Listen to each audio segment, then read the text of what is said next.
നമസ്കാരം. സോഡിയാക് മീഡിയയിലേക്ക് എല്ലാ പ്രേക്ഷകർക്കും സ്വാഗതം. 2026 ആഗസ്റ്റ് മാസത്തെ അശ്വതി നക്ഷത്രക്കാരുടെ നക്ഷത്രഫലമൊന്ന് പരിശോധിച്ച് നോക്കാം. അശ്വതി നക്ഷത്രക്കാരെ സംബന്ധിച്ച് വലിയൊരു ദോഷമില്ലാത്തൊരു സമയമാണ് ഈ മാസം എന്നാണ് കാണുന്നത്.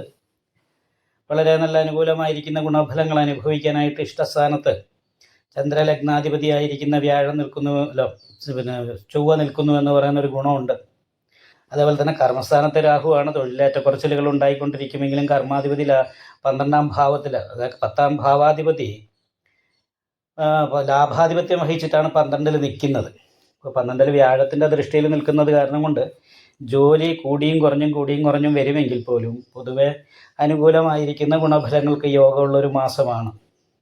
4ാം ഭാവത്തിൽ ആദിത്യനും വ്യാഴവും ബുധനും കൂടി നിൽക്കുന്നു. അതുകൊണ്ട് തന്നെ വീട് പണിയുക, ഭൂമി വാങ്ങുക, വീട് നിർമ്മാണം പോലെയുള്ള കാര്യങ്ങൾക്കൊക്കെ യോഗമുള്ളൊരു സമയമാണ്. അപ്പോൾ അതുമായിട്ട് ബന്ധപ്പെട്ടുള്ള കാര്യത്തിലൊക്കെ അനുകൂലാവസ്ഥയുണ്ട്. എന്നാൽ പോലും 4ൽ സൂര്യൻ നിൽക്കുന്നു എന്ന് പറയുന്നൊരവസ്ഥ വീട് പണി പോലെയുള്ള കാര്യങ്ങളോ ഭവന സംബന്ധമായിരിക്കുന്ന വിഷയങ്ങൾ കൊണ്ടോ മാനസികമായിട്ട് കുറച്ച് ടെൻഷൻ അനുഭവപ്പെടാൻ സാധ്യതയുണ്ട്. പ്രത്യേകിച്ചും ഹൃദയ സംബന്ധമായിട്ടുള്ള രോഗങ്ങളുള്ളവരൊന്ന് ശ്രദ്ധിക്കേണ്ട സമയമാണ്. കാരണം 5ാം ഭാവത്തിൽ ക്ഷുദ്രകാരകനായിരിക്കുന്ന കേതു, 4ാം ഭാവത്തിൽ അഗ്നികാരകനായിരിക്കുന്ന സൂര്യൻ, 4ൽ വ്യാഴമുണ്ട്. ശുഭകർത്തരി യോഗം 5ാം ഭാവത്തിലേക്ക് വരുന്നുണ്ട്. അത് കാരണം വലിയൊരു ദോഷാവസ്ഥ പറയാൻ പറ്റില്ലെങ്കിൽ പോലും ലഗ്നാൽ നിവർത്തിസ്ഥാനാധിപതിയായിരിക്കുന്ന ശുക്രന് നീചാവസ്ഥയാണ്. എല്ലാ ഭൗതികമായിരിക്കുന്ന സുഖങ്ങളെയും തരേണ്ട ശുക്രന് നീചാവസ്ഥ വരികയും ശത്രുസ്ഥാനത്ത് പോയി നിൽക്കുകയും ചെയ്യുന്നത് കൊണ്ട് നമ്മൾ ആഗ്രഹിക്കുന്ന രീതിയിലുള്ള ഭൗതികമായിരിക്കുന്ന സുഖങ്ങൾക്ക് കുറവ് വരിക എന്ന് വെച്ചിട്ടുണ്ടെങ്കിൽ പല കാര്യങ്ങളും നിയന്ത്രണം വേണ്ടി വരുന്നൊരു മാസമായിട്ടാണ് കാണുന്നത്.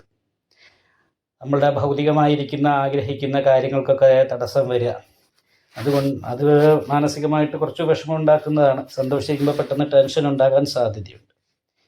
കുടുംബ സംബന്ധമായിട്ട് അനുകൂലാവസ്ഥ പറയണം, വലിയൊരു ദോഷം പറയാൻ പറ്റില്ല. എന്നാൽ ചിലവ് ജാസ്തി വരും. അത് 7 ശനീൻ്റെ ഒരു ബന്ധമുള്ളത് കാരണം കൊണ്ട് ചിലവ് ജാസ്തി വരും. അനാവശ്യമായിട്ടുള്ള ചിലവ് വരാതെ ഇരിക്കാനായിട്ട് പ്രത്യേകം ശ്രദ്ധിക്കണം. നാഗദോഷമുള്ള സമയമാണ്, ബാധയിലാണ് രാഹു നിൽക്കുന്നത്. അപ്പോൾ അത് കാരണം കൊണ്ട് തന്നെ നമ്മളിലേക്ക് വരേണ്ട പോസിറ്റീവായിട്ടുള്ള കാര്യങ്ങൾ ചിലപ്പോൾ ഡൈവേർട്ടായിട്ട് നമ്മളിലേക്ക് കിട്ടാതെ പോകാനുള്ള സാധ്യതയുണ്ട്. അപ്പോൾ അതും ഒരു വിഷയമാണ്. ലഗ്നാൽ 12ലാണ് കർമാധിപതി നിൽക്കുന്നത്. അപ്പോൾ ജോലിയായിട്ട് ബന്ധപ്പെട്ടിട്ട് വീട് വിട്ട് അന്യദേശത്ത് പോകാനുള്ളൊരു സാധ്യതയും കാണുന്നുണ്ട്. പാപയോഗം 4ാം ഭാവത്തിലും വന്നതുകൊണ്ട് വീട് വിട്ട് അന്യദേശത്ത് പോയിട്ട് തൊഴിലെടുക്കുക. എന്തായാലും തൊഴിലുണ്ടാകും, പക്ഷേ വീട് വിട്ട് നിന്നിട്ടുള്ള തൊഴിലിൻ്റെ കാര്യത്തിലാണ് അനുകൂലാവസ്ഥ. തൊഴിലില്ലാത്തവർക്കും തൊഴിൽ അന്വേഷിക്കുന്നവർക്കും തൊഴിൽ കിട്ടാനുള്ള യോഗമുണ്ട്, പക്ഷേ വീട് വിട്ട് അന്യദേശത്തായിരിക്കും. വിദേശ യോഗമൊക്കെ കർമ്മവുമായിട്ട് ബന്ധപ്പെട്ടുണ്ട് എന്ന് ചുരുക്കം. അനാവശ്യമായിട്ടുള്ള ചിലവ്, കാലിൻ്റെ മുട്ട് മുതൽ താഴോട്ടുള്ള ഭാഗത്തുള്ള രോഗാവസ്ഥ കാര്യങ്ങൾ, ഞരമ്പ് സംബന്ധമായിട്ട് മാനസികമായിട്ടുള്ള ടെൻഷൻ, ഹൃദയസ്ഥാനത്തുള്ള രോഗമുള്ളവർ പ്രത്യേകം ശ്രദ്ധിക്കേണ്ട സമയമാണ്. ഇതൊക്കെയാണ് ഈ മാസത്തിൽ അശ്വതി നക്ഷത്രക്കാരെക്കുറിച്ച് ചിന്തിക്കുന്ന സമയത്ത് പറയാനുള്ളത്.